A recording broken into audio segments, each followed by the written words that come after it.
Que vous ayez un cycle menstruel irrégulier ou que vous cherchiez à optimiser votre fécondité, cette vidéo est faite pour vous. Je m'appelle Emeline, je suis naturopathe et illustratrice et j'ai créé la chaîne Rallumons les étoiles pour vulgariser la santé naturelle.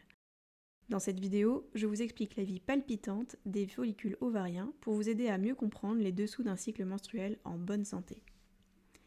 Un cycle menstruel en bonne santé commence par des follicules ovariens en bonne santé, notamment parce que ce sont eux qui sont garants de la production ovarienne d'œstrogènes et de progestérone. Mais qu'est-ce qu'un follicule ovarien ? Un follicule, c'est un sac qui contient un ovocyte, qui est la cellule sexuelle reproductrice de la femme. Autrement dit, l'ovocyte est l'équivalent du spermatozoïde. Les follicules sont logés, nourris, blanchis dans les ovaires. Ils y sont présents à divers stades de développement, allant du follicule primordial, qui hiberne, au corpus albicans en fin de vie. Selon la phase de vie dans laquelle il se trouve, le follicule sécrète différentes substances. Pendant la phase folliculaire du cycle menstruel, le follicule en développement sécrète des œstrogènes. Et une fois qu'un follicule a expulsé son ovocyte lors de l'ovulation, il se transforme alors en un corps jaune qui sécrète de la progestérone.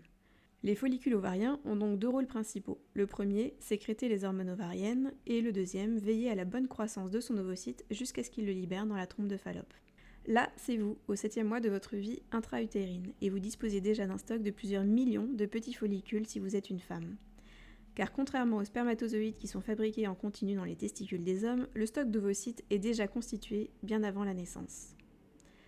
La très grande majorité de ces follicules vont dégénérer au fil du temps. Nous ne sommes même pas encore nés que nous en avons déjà perdu 5 millions. Et oui, 5 millions. Et à la puberté, il n'en reste plus que 400 000 environ. Sur ceux-ci, 300 à 400 seulement parviendront à maturité.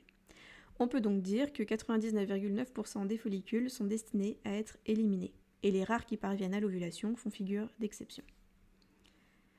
Le processus de maturation des follicules s'appelle la folliculogenèse. On sait que l'ovulation est cyclique et se reproduit tous les 28 jours en moyenne.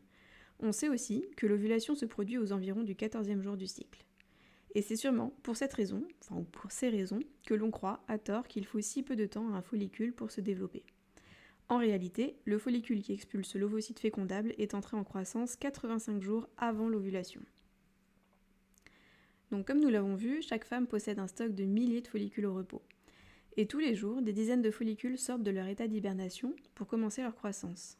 Mais seule une poignée atteindra une taille suffisante pour être réceptif aux gonadotrophines qui sont la FSH et la LH.